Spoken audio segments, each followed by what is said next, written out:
स्वीकृत नगरसेवक पदासाठी शिंदेंच्या शिवसेनेमध्ये लॉबिंग सुरू झालंय।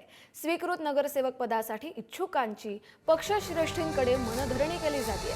शिंदेंच्या शिवसेनेच्या वाट्याला एक पद आले, मात्र त्यांच्याकडून 6 जण इच्छुक आहेत। एकूण 237 नगरसेवक सभागृहात उपस्थित असतील। भाजपला 4, शिंदेंच्या शिवसेनेला 1, ठाकरेंना 2, पण मनसेना पाठिंबा दिल्यास 3 आणि अपक्षांनी काँग्रेसला पाठिंबा दिला तर 3 यांना स्वीकृत नगरसेवक पदाच्या जागा मिळू शकतात। या संदर्भातला ग्राफिक्स पाहूया। शिवसेनेकडून राजप्रकाश सुर्वे आणि दिलीप शिंदे इच्छुक आहेत।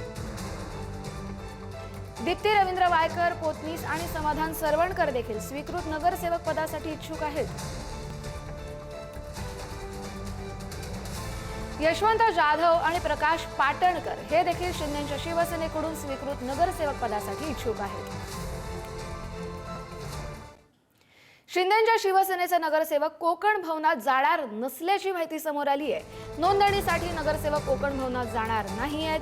सगळ्या नगरसेवकांना हॉटेलमधून चेकआउट करण्याचे निर्देश दिले गेलेत, मात्र ते कोकण भवनात जाणार नाहीत। शिंदेंच्या शिवसेनेने आपल्या सगळ्या नवनिर्वाचित नगरसेवकांची सगळी मूळ कागदपत्र स्वतःकडेच ठेवलेत आणि पक्षातील पुढील रणनीतीबाबत अंतर्गत चर्चा सुरू आहे।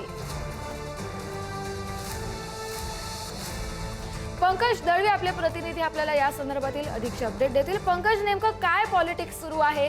सगळ्या नगरसेवकांना हॉटेलमधून चेकआउट करायला सांगितलंय, पण नोंदणीसाठी ते कोकण भवनात जाणार नाहीयेत। नोंदणीसाठी कोकण भवनात ते जातील, मात्र आज नोंदणीसाठी ते कोकण भवनामध्ये जाणार नाहीयेत। ही बाब महत्वाची आहे। गॅझेट येणं अपेक्षित होतं, मात्र जी माहिती मिळते त्याच्यानुसार रात्री उशिरा गॅझेट आलेला आहे, पण अजूनही त्याच्या बाबतीमध्ये कधी जायचं याबाबतीत निर्णय घेतलेला नाहीये। सगळ्यात महत्वाचं म्हणजे या सर्व नवनिर्वाचित नगरसेवकांची ओरिजिनल सर्व सर्टिफिकेट्स, ओरिजिनल सर्व कागदपत्र जी आहे त्याची मूळ प्रत जी आहे ती पक्षाकडून जमा स्वतःकडे घेण्यात आलेली आहे।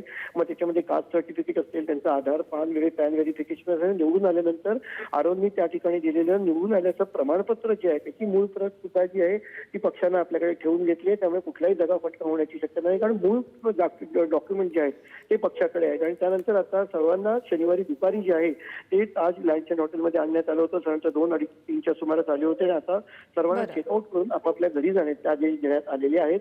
पुढच्या सूचना मिळतील किंवा कोकण भवन येथे रजिस्ट्रेशनसाठी जाऊया जायचं आहे अशी सूचनाही त्यांना देण्यात आलेली आहे। बरं, त्यामुळे एकूणच आता हॉटेलमधून जरी चेकआउट झालेलं असलं तरी त्यांची कागदपत्र पक्षानं स्वतःकडे ठेवली आहेत आणि तशी खबरदारी घेतली आहे। धन्यवाद पंकज, तुम्ही दिलेल्या सविस्तर अपडेटसाठी।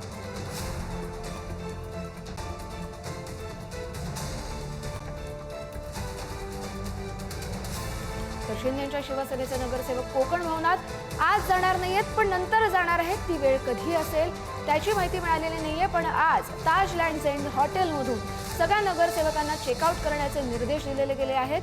शिंदेंच्या शिवसेनेचे नगरसेवक आज कोकण भवनात जाणार नाहीयेत, पण चेकआउट झाल्यानंतर त्यांची जी सगळी कागदपत्र आहेत ती पक्षानं त्यांच्याकडे ठेवलेली आहेत।